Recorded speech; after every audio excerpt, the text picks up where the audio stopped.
Hi అండి. చాలా టేస్టీగా, స్పైసీగా మనం మెత్తాళ్ళ కూర అయితే తయారు చేసుకుందాము. ఇదైతే చాలా బాగుంటుందండి. రైస్లో కానీ రాగి సంగటిలో కానీ తింటే. ఓకే, ప్రాసెస్లోకి అయితే వెళ్ళిపోదాము. ముందుగా ఇక్కడ మెత్తాళ్ళను అయితే తీసుకొని వాటికి తలలు తోకలు అయితే మంచిగా తీసి పక్కన పెట్టుకోవాలి.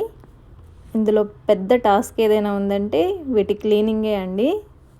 నీట్గా క్లీన్ చేసుకొని మనం వీటిని కాస్త డ్రై రోస్ట్ చేసుకోవాలి. అలాగా ప్యాన్ పెట్టి ఒక 3 మినిట్స్ అయితే 3 మినిట్స్ సరిపోతుంది, ఎక్కువ అవసరం లేదు. తర్వాత అందులోనే కొంచెం కలుపు కూడా వేసి స్టవ్ ఆఫ్ చేసేసి మనం వీటిని కొంచెం వాటర్ యాడ్ చేసుకోండి. వాటర్ యాడ్ చేసుకొని పక్కన పెట్టుకున్నామంటే అందులో ఉన్న డస్ట్ అంతా మనకి వచ్చేస్తుంది బయటికి. ఫస్ట్ గరిటతో అలా తిప్పండి, కాలుతుంది కాబట్టి. కాస్త చల్లారాక మనం చేతితో తిప్పామంటే చూడండి ఎంత డస్ట్ అయితే వచ్చిందో.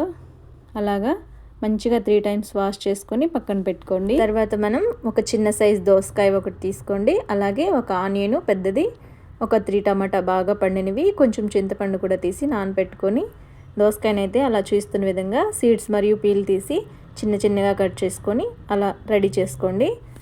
తర్వాత ఒక గిన్నె తీసుకొని అందులో మనం ముందుగా కట్ చేసుకున్న అన్ని ముక్కలు, దోసకాయ, టమాటా, అలాగే ముందుగా రెడీ చేసిన మెత్తాళ్ళు, అందులోనే ఒక 1.5 స్పూను అల్లం వెల్లుల్లి పేస్టు, మరియు 1 స్పూన్ సాల్ట్, ఒక 1.5 స్పూన్ వరకు కారం యాడ్ చేసుకోండి.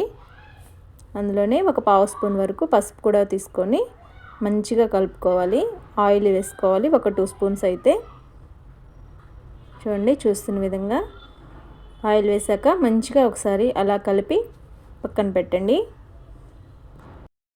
ఇందులోనే మనం ముందుగా తయారు చేసుకున్నటువంటి చింతపండుని రసం తీసి యాడ్ చేసుకోండి.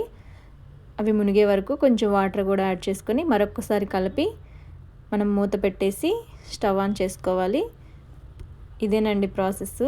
ఇదైతే చాలా మంచిగా వస్తుంది. మూత పెట్టి స్టవ్ ఆన్ చేసి ఒక 15 మినిట్స్ మీడియం ఫ్లేమ్లో మంచిగా కుక్ చేసుకోండి. టేస్ట్ అయితే చాలా బాగుంటుంది. చూడండి మధ్యలో ఒకసారి అలా తిప్పుతూ మీడియం ఫ్లేమ్లోనే అలా ఆయిల్ కొంచెం పైకి వచ్చినప్పుడు ఒక 1.5 స్పూన్ ధనియాల పొడి వేసుకొని మరొక 5 నిమిషాల నుంచి కాస్త దగ్గర పడే వరకు ఉంచి స్టవ్ ఆఫ్ చేసేస్తే సరిపోతుంది. టేస్ట్ అయితే చాలా బాగుంటుందండి. చాలా ఈజీ ప్రాసెస్. ఇందులో కొత్తిమీర అవేం అవసరం లేదు.